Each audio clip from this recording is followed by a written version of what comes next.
So that's what we're going to talk about today. Outside, this may be outside the realm of hip hop, but I tell you all the time, this your channel. You do what you Mhm. want. You do what you want to do. Well, Talk. it's funny you said that because actually that's what that song is about. In my mind, how I feel about life, people, trust. So that is a perfect segue, to be honest. Okay. Well, I'll let you have at it. When did you fall in love with hip hop? I have loved you from the first time I laid eyes on you, and I love you still.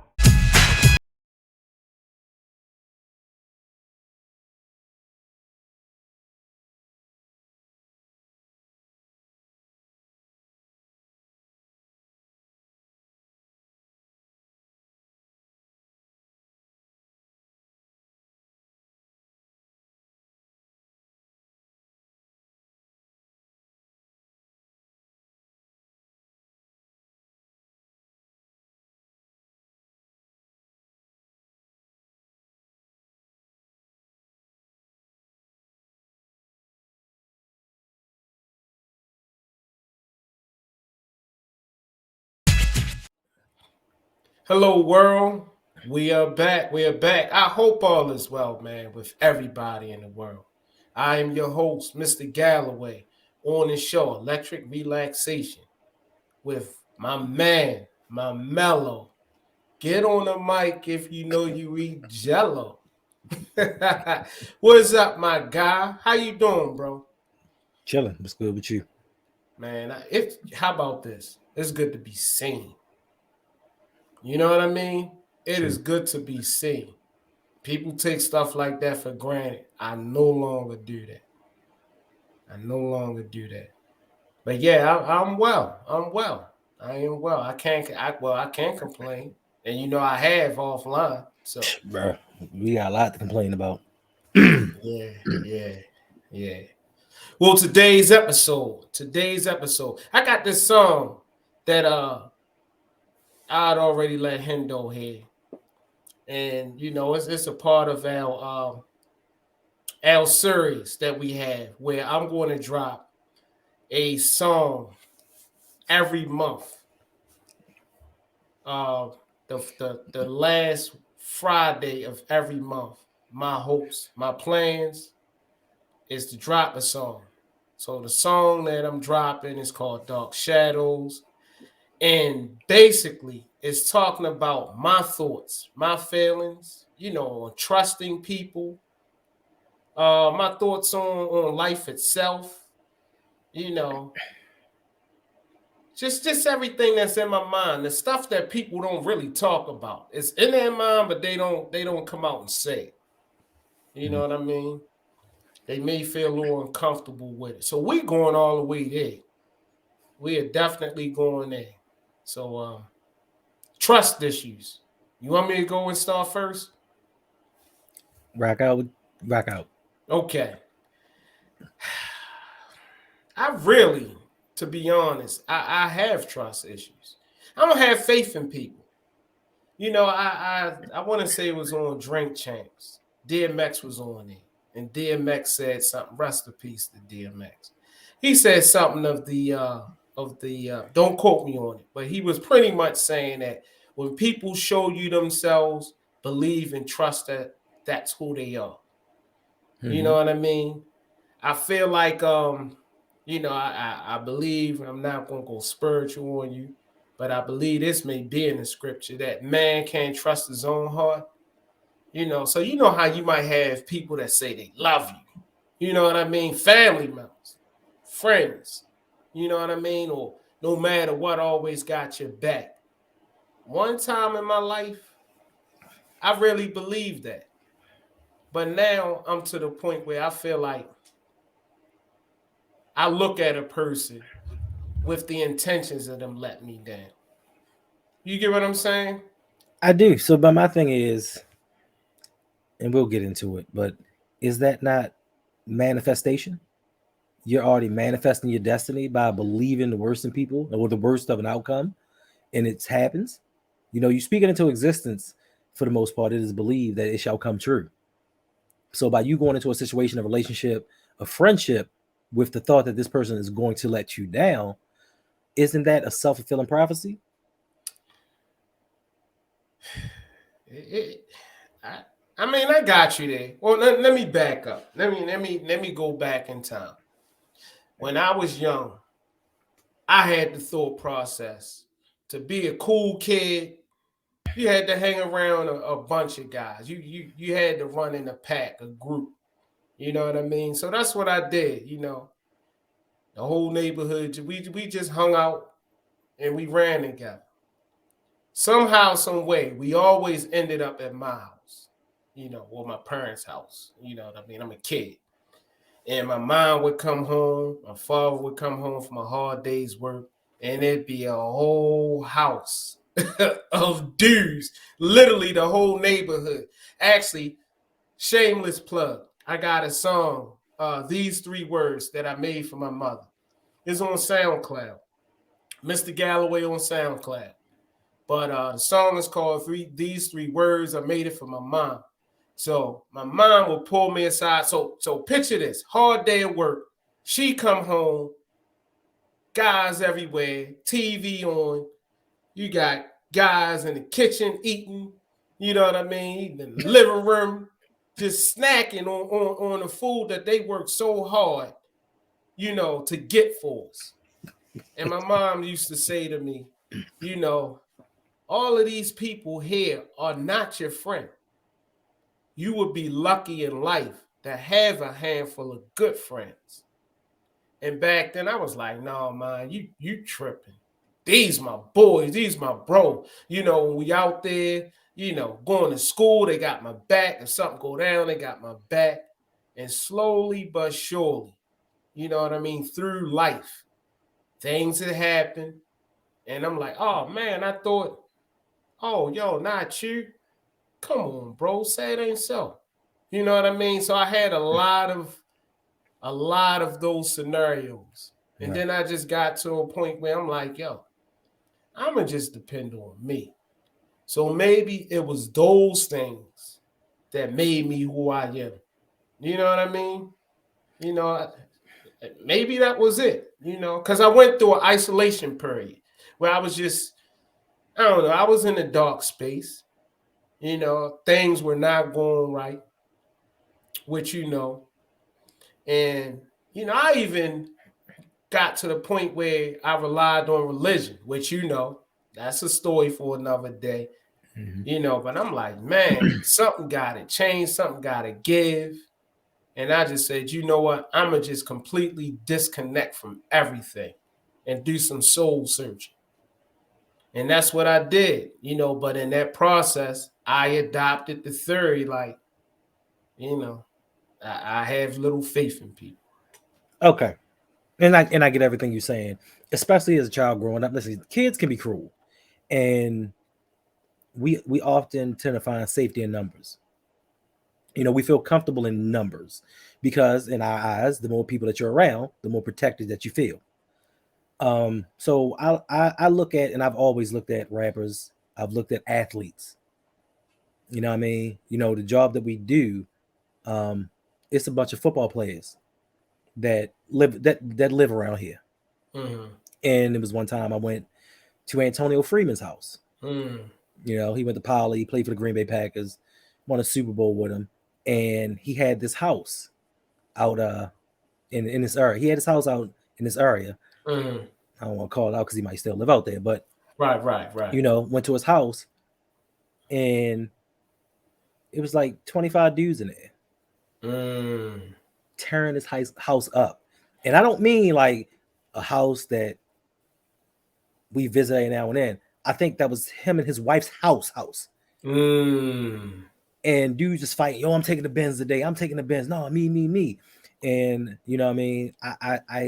I tend to see the trap that's fallen into because um uh ESPN had this documentary called Broke about athletes. And mm, one of my favorite dudes, Andre Rison, wide mm, receiver for the Falcons, he actually played with Antonio Freeman. Um, he said, listen, you start off with an entourage. You know what I mean? Your boys you grew up with, some friends or whatever, and we start going out and hanging out. And of course, since I'm the breadwinner, so to speak, I got him. We going to clubs. I'm buying the drinks. I'm doing this. I'm doing that. He was like, "Yo, my entourage got so big, I didn't know half the people in there." So what ended up happening was new dudes who knew dudes that was like, "Yo, you want a free ride?" So in your case, it was, "Yo, we ain't got much to eat at home. I know where you can get some snacks from. All you got to do is such and such." Now, your trust issues, which are all valid issues, but you have to discern between a friend and an associate, and they were not friends. So I understand where the trust was misplaced in that situation, because my thing is, why don't we go to your house and eat? Why don't we rotate? And at that time, you'll find out who the real ones are. Right. Yeah. Yeah. That's yeah. Yeah. Enough said with that. I feel you with that. The word love, to me, that love word is a powerful word. And it's almost used in my mind as a cliche. Somebody say they love you. My interpretation is one thing. But I've noticed through my life journey, and I'm just speaking from my life journey, that ain't always the case, man. People will tell you they love you and really don't. Right. You know what I mean? And unfortunately, you find out when you're going through difficult times, which you was there through difficult times. If people, let me say a little bit about me and Hendo. I met Hendo, man, we go back 20 plus. And I met Hendo at a time where money was super tight. I had a young family. I was trying to make ends meet, getting creative with it. So I had a part-time job. That's where I met Hendo. And so Hendo and I met like in the midst of all of these things that were going on around me. I had dreams of doing things like music. You know what I mean? I had dreams of being a successful father. I just had dreams and aspirations of just being successful and financially sound. And at one point, it looked like none of that was going to materialize. You know what I mean? And when your back is against the wall and you look in your pockets and your pockets look like my background, you know what I mean? Speaking of my background, to make light of things, Baltimore to ATL, out now on all platforms. It is my EP. Please support. You got the video on YouTube. Hendo's favorite song, Midnight Drive. We even got on YouTube the show, Electric Relaxation. Also on YouTube is my first single, Schedules by Galloway.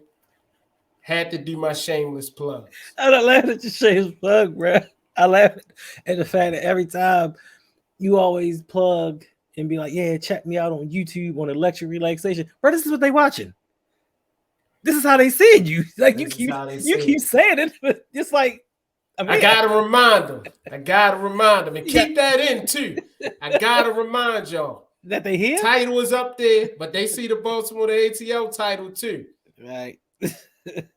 Shameless plugs. Like, subscribe, support, yada yada yada. Blase, blase. But I came from these times. And then you look around for your support. And you like, all right, this is my day one from, the sandbox. Where he go? This my homie from, way back. This was supposed to be the big homie. Where they go? You know what I mean? And you were one of the rare people there. But to me, that was a lesson. Like, okay, people say they love me, but do they really? Or is that just a cliche? So I ask you, do you think it's a cliche? It's it's not a cliche. It is a word that is overused. Now, it's something that happened or I heard very recently. Kind of messed me up a little bit. So for first and foremost, I'm gonna say this.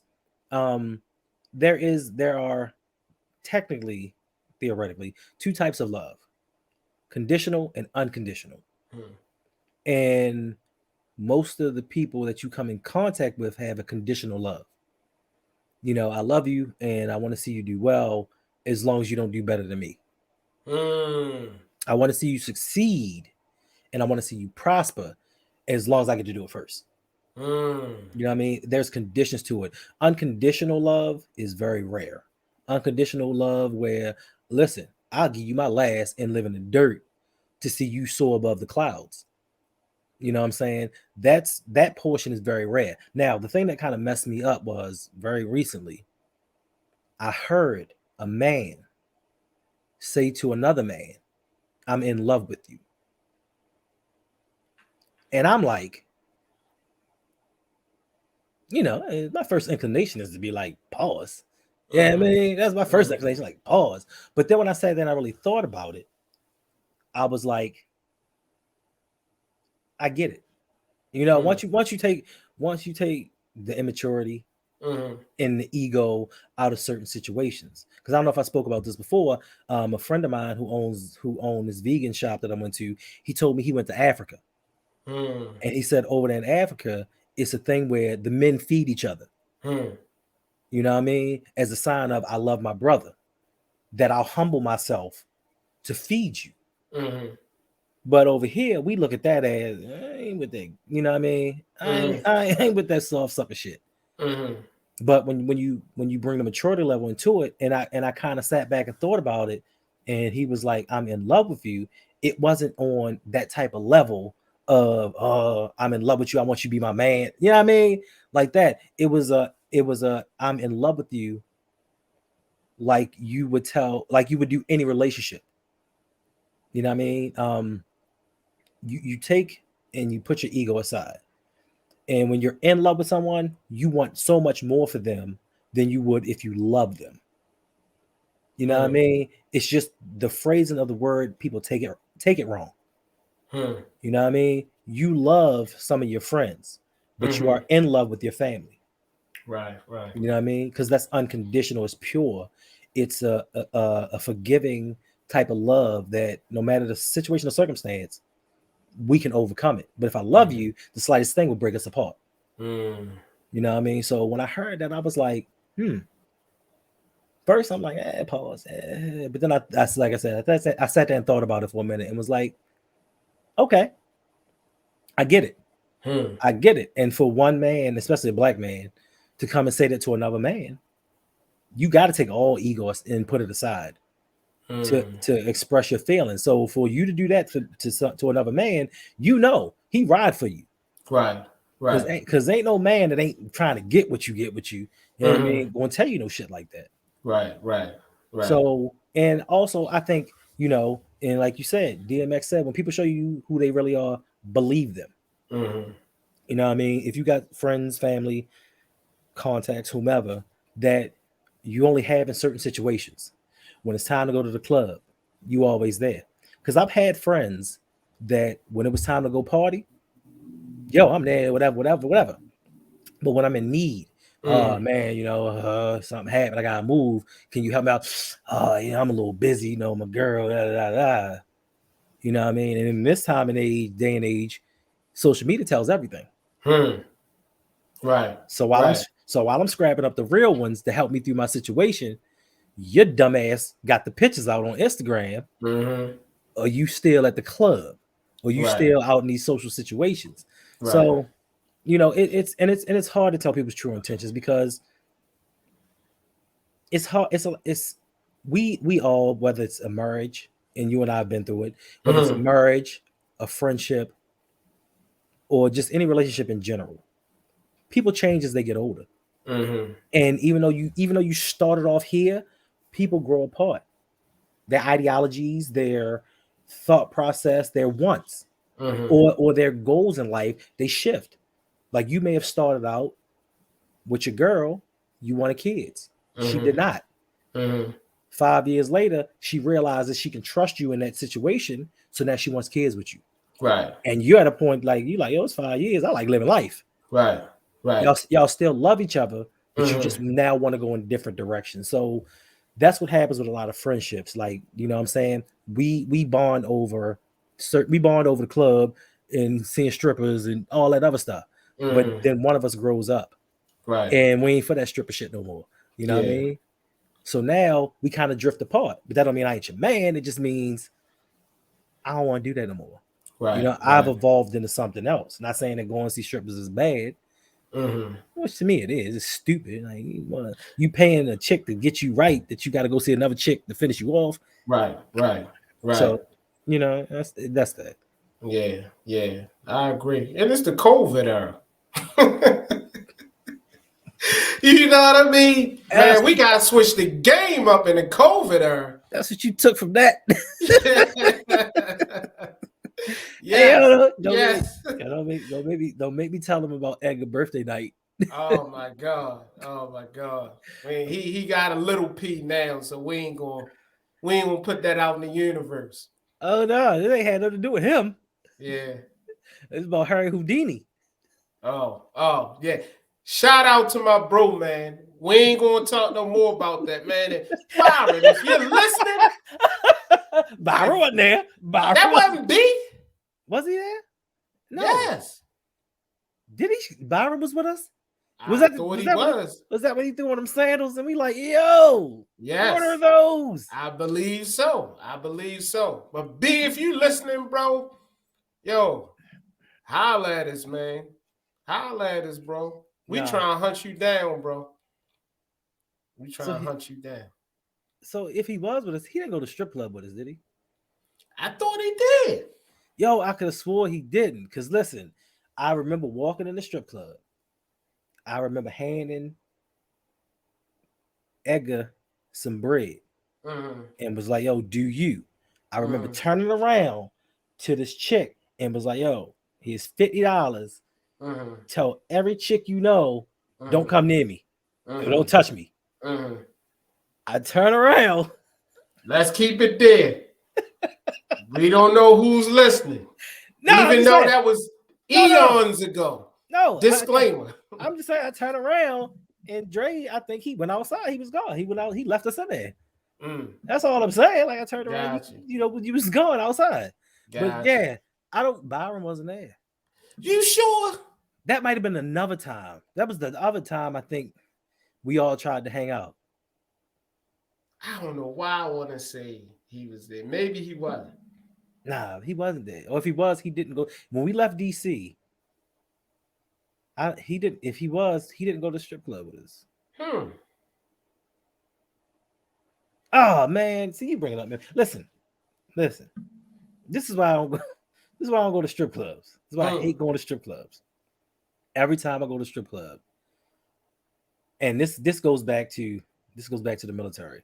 The first one I went to out of boot camp was I think it was in North Carolina, and we went to this. We didn't have cars because everybody came from where they came from. We were in MOS. We were getting ready to go to MOS school, so we were in Camp Lejeune, and none of us had cars, transportation. We didn't know nothing about the area, so a bunch of us and my man Webb, I don't know, I remember him, but we went out. We searched for something. We found one little bar. I think it was Jacksonville, North Carolina.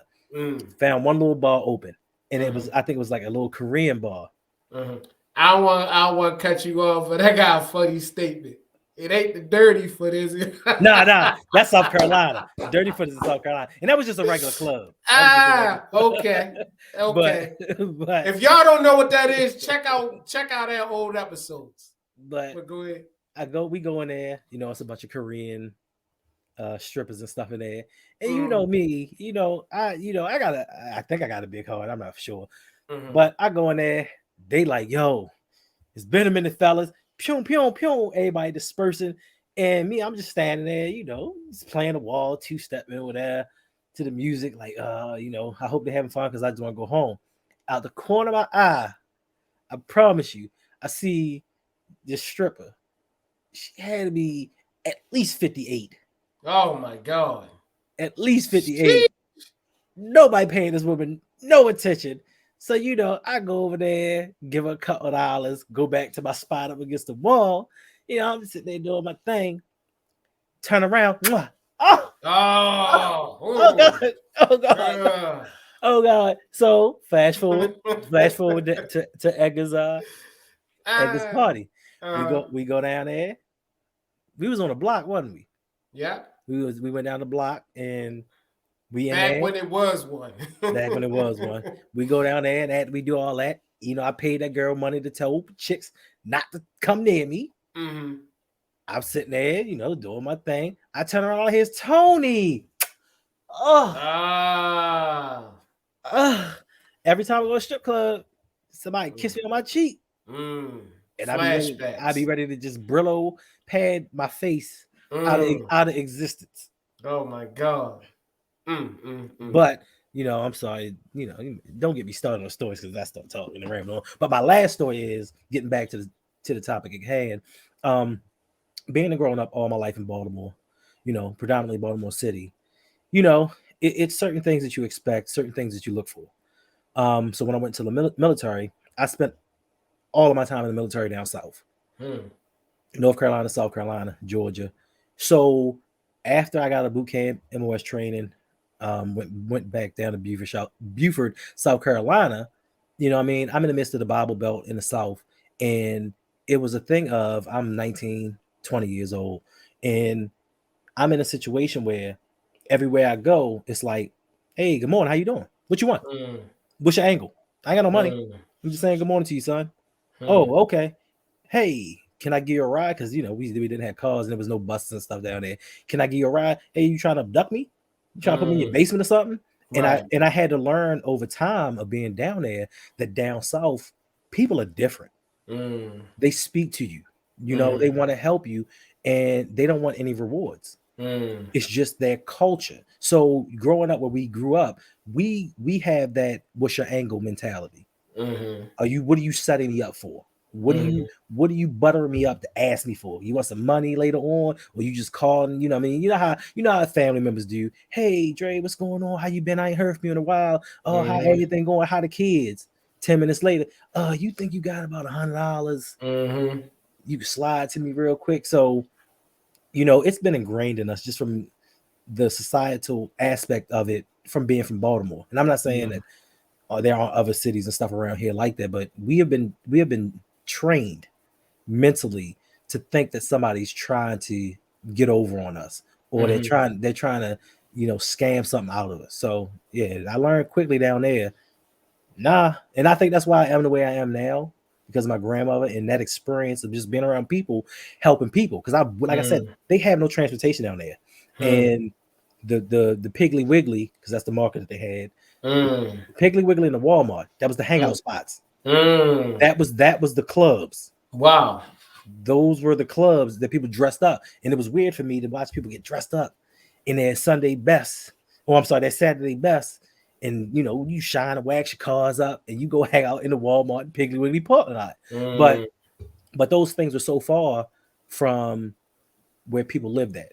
Mm. So literally, it's dark roads. It's like miles and miles of dark roads with number trees. Mm. But you see people stopping and picking people up Wow. and driving them to where they needed to go.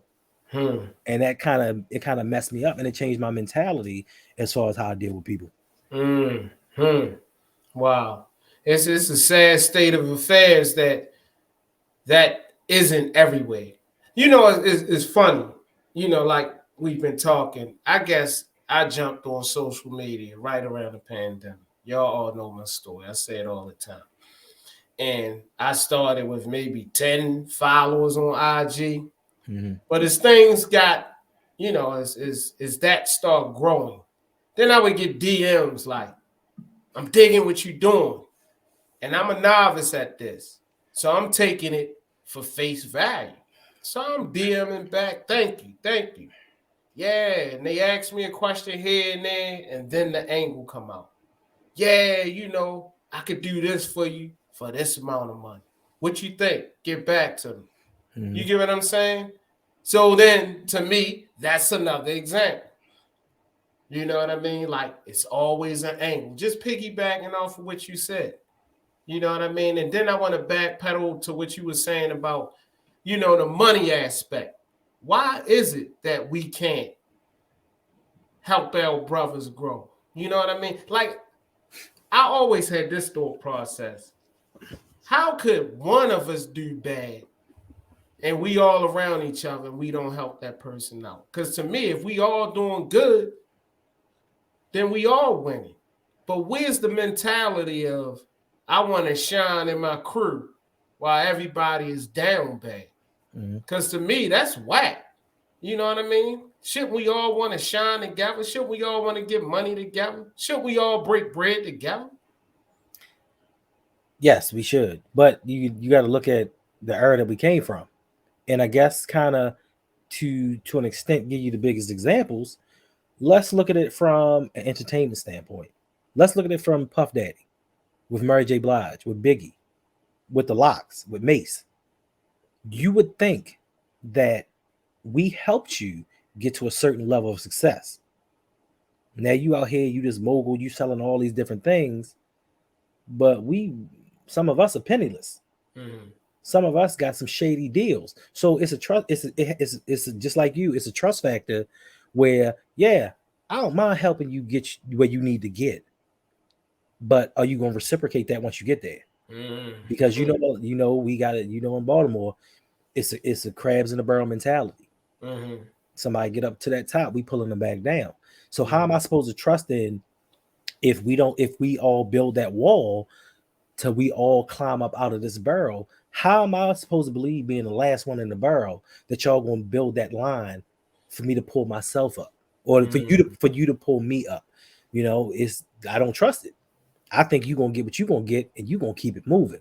So that's why we all can't build up and then bring each other along, because there's no trust in that situation. That once you get there, even in relationships, it's been relationships where you have spouses where one of the spouses is like, yo, I want to take off from work and I want to go to school and get a degree in something. You know what I'm saying? So we can be better off. So one spouse works their tail off to take care of the household while the other spouse goes to school. Now, when that other spouse gets that degree and they kind of make it, they leave that other spouse behind. Like we're not on the same level anymore. So I can't rock with you. Right. But in turn, without me, you wouldn't be where you are today. Facts. So that relationship PTSD or that trust PTSD, it strikes us as a culture because, we don't trust each other from the jump. You and I know, and right or wrong, when we go into certain neighborhoods, we work a little bit different than we do in other neighborhoods. Right. Because we don't trust our own kind. And it's heartening, man, because, I'm at a place in life, man, I don't want no smoke with nobody. Man, I'm just trying to get home every day to a hot plate. You know what I mean? I truly am. But like you said, in the southern areas, I don't know why we can't. I move with a sense of humility. You know what I mean? I don't know why we just can't. Do you feel like Martin Luther King's dream didn't materialize?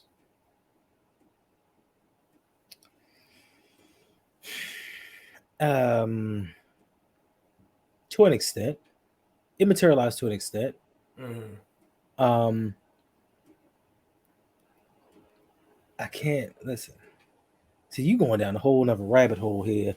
It materialized to an extent, but it also has been weaponized in a sense to kind of keep us down. You know what I mean? It's the news and the media. They of course they'll come out and portray that they want white and blacks and whomever to get along and be together, but then in turn they take that and say, listen, this is what happens when you put them together. You Mm-hmm. can't trust those people because Mm-hmm. all they want to do is this. Like back in the day, Birth of a Nation, um, that original film way back when, which was viewed by the president at that time, Mm-hmm. and was like, "This is the best film ever." Portrayed black men as just wanting to rape white women, Mm-hmm. So they use our words, they twist it, because Martin Luther King Jr. was public enemy number one. Hmm. I thought it came to me now. I'm rambling on. I'm trying to think of it. So, it's man, you going somewhere else with this. So it's a thought process, or it's been stated that the I have a dream is not why he was assassinated. Hmm. He was assassinated for the two Americas. Hmm. So if you get an opportunity, look up the two Americas, Hmm. and it'll open your eyes on some things. But yeah, man, like it's terrible. And the worst thing for me is we're a Southern state. Hmm. Hmm. Right. Because Right. we're as much as we want to act like Jersey and Philly and New York and all that other stuff, we're Southerners. Hmm.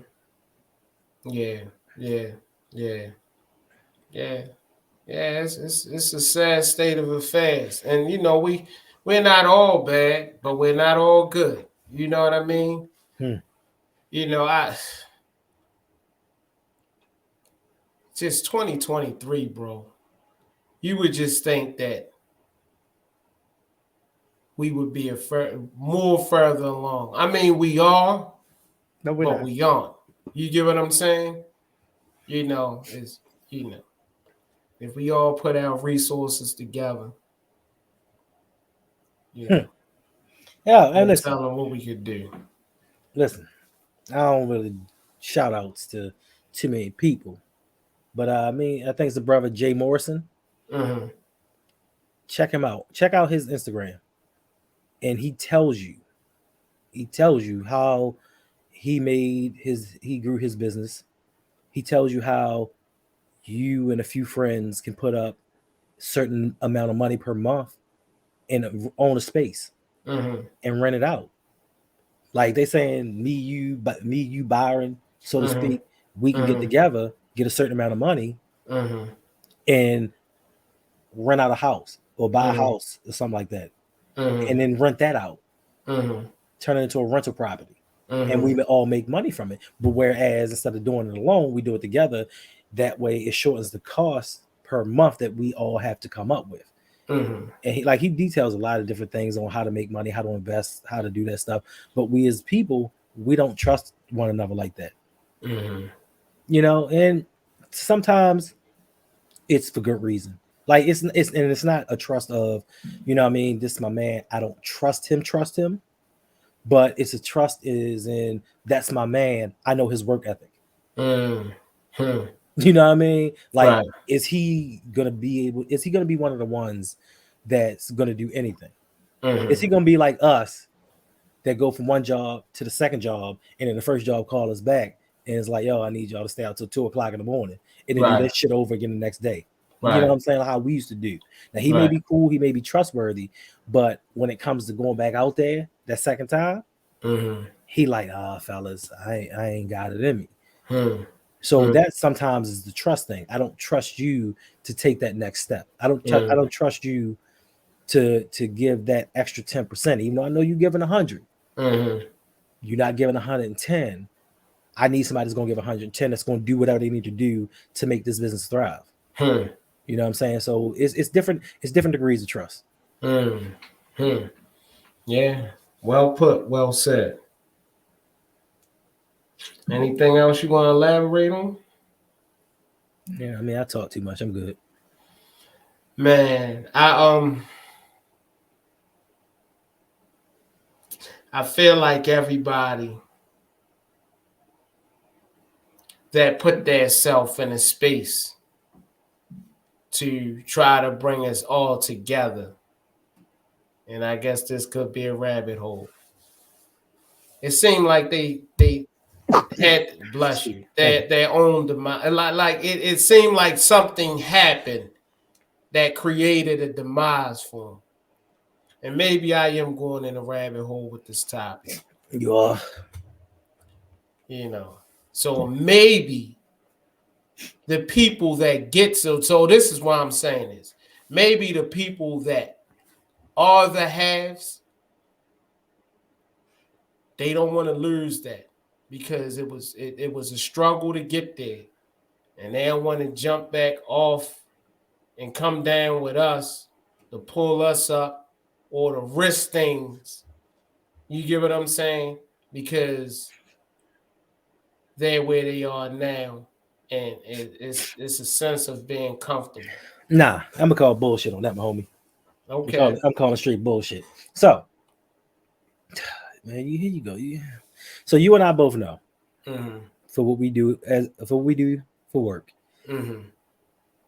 We've been in houses. Mm-hmm. We've been in affluent houses. We've been in houses where there are black families that make more than the median. Mm-hmm. Well over that fact. And just you and I in general conversation, sometimes we talk to customers more than we talk to other customers. Mm-hmm. And in general conversation, it may be hey, I like your place, yada yada. What do you do for a living? And it's Mm-hmm. not a I'm prying or I'm trying to get your information type thing. It's just general conversation, the way it's flowing. Or in some cases, you like, yo, what do you do? Because I'm trying to, you know what I mean? I'm trying to get like you. You know what I mean? But we always know that those black people, and I hate to say it, what you want to know for. And it's not an instance of you're gonna mess up what I have. It's an instance of acceptance. It's an Mm-hmm. instance of Massa chose me. Mm-hmm. I live in a house like his. We've had this conversation. I live in a Right. house like his. I Mm-hmm. drive a car like him. He accepts Mm-hmm. me. He don't look at me like he look at you. Right. Right. Or in their minds, that's how they feel. Mm-hmm. So a problem to me with a lot of the upper or middle class black families or black power couples or whatever you want to call them is they feel like they have a seat at the table. Mm-hmm. They feel like they're one of the different ones. And Jay-Z said it best. Still, yeah, Right. I mean, no matter Yeah. what, we're still viewed in a certain light. So they just feel like they have something to hold over us, and they just don't want us to get on their level. Because if Mm-hmm. you start getting too many of us on their level and above, they're not going to feel special. Mm-hmm. And once again, as I've always told you, for most things, it all goes back to ego. It's the ego of I'm accepted. Mm-hmm. I eat where they eat. I sit in the same chair he sits in. Right. I drink from the same water fountain. Like, yo, Mm-hmm. yeah, man, like, yo. So, and having the conversations with them, it's kind of like, okay, I see where this is going. Mm-hmm. You know what I mean? You just and it's not just in this arena. It's in a lot of arenas. Not just with black people. It's just that in society, especially as men, Mm-hmm. we want to see somebody win, but Mm-hmm. we don't want to see them win as much as we do. Right. You Right. know what I mean? You can win. Like I can win to a millionaire status, Mm-hmm. and Dre, I want you to win too. But you could be a cool top 100,000 status, Mm-hmm. and I'm good with that. I just Right. don't. I don't need you up in my bracket, Right. and that's how a lot of people feel though. I saw in the interview that Fat Joe had, and he was talking about Khaled. He brought Khaled in the game, or he was an influential part in Khaled's success. And he talked about Khaled, and actually he talked about Big Pun too. Mm-hmm. And he was saying how he realized that those guys were special. And he was cool with being number two. Now, this is Fat Joe. I mean, he's a legend in his own right. And I thought that was big of him to say. Because I could be good with that. Because to me, if hear me out, if you're winning, right, Mm-hmm. and you're that guy, and I'm there, we're both winning. Of course. You get what I'm saying? So I don't know why I'm not even going to say us. I'm gonna leave this colorless. But I don't know why people in general can't be like, okay, he's the guy that he's the guy that's making it all happen. We're gonna rally up around him and we all gonna win. I think Kevin Hart does that. I think Kevin Hart, he's winning and he got his crew and he supports them all. You know what I mean? But ultimately, it's him that's making that happen. You get what I'm saying? Mm-hmm. So I don't know why it's such an issue, or like you said with ego, that it has to be, oh, well, if I ain't that guy, you know. Just male, it's just male ego. It's competition. It's got to be number one, and then it's also your support system. You know what I mean? You always got that one, and I think this may have happened to Kevin Hart's boy, the one that tried to set him up. Mm, You know what I yeah, yeah, mean? yeah, You yeah. got you got that person in your ear, like, yo, you help write some of them jokes, Mm-hmm. so you help get him where he is. Why is he living in this big ass house, and we just living in this little ass apartment? Mm-hmm. You know what I mean? And it's always them people that's like, you funnier than he is. Like that should be you up there. Go Mm-hmm. take what's yours. Right. Where the rest of the crew is like this. Yo, the bigger he get, the more money we make. Facts. Logically, they just like, yo, all right, maybe I'm not in the movies, or maybe I'm not, I'm saying, headlining shows, but I get to do the same shows he does. Yeah. And a lot of the jokes that he talks are the ones that I wrote. Right. And he tells people that. Like he tells people, yo, my people's wrote this, like my people do a lot of my material. So you always gonna have that one in his system. Like that's why you need to keep real people around you. Like you need to keep Mm-hmm. people around you, in my opinion, Mm-hmm. that hella high water, whether it's gonna hurt you or it's gonna help you, they tell you the real. They tell you the Mm-hmm. truth. Like, yo, you could be like, yo, I got this brilliant idea and I want to Mm-hmm. do these wonderful things. And you Mm-hmm. need to have that man and be like, yo, think about what you just said. How is Right. this realistic? Mm-hmm. That's the dumbest idea I ever heard in my life. Right. Right. Right. And it may hurt your feelings, but it's what you need. It's the truth. Rather than have you invest time and money into something that I knew was gonna fail in the beginning, but being your man, I'm just gonna pump you. I'm like, yeah, yeah, go ahead, do it, do it, do it, do it. Right. Right. Yeah. I concur. I concur. Well, man, I want to say, man, this is probably the most powerful episode yet. You know what I mean? The only episode I want to compare to this is the one that we did with John. You know what I mean? I know we talk hip hop, but this is real life, man. You know, Hip and hop is life. hip hop is life. It's the culture. I couldn't have said it better myself. It's the culture. So all of this is a part of the culture, and I'm glad that we're talking on this topic. If you guys out there have any input, please comment.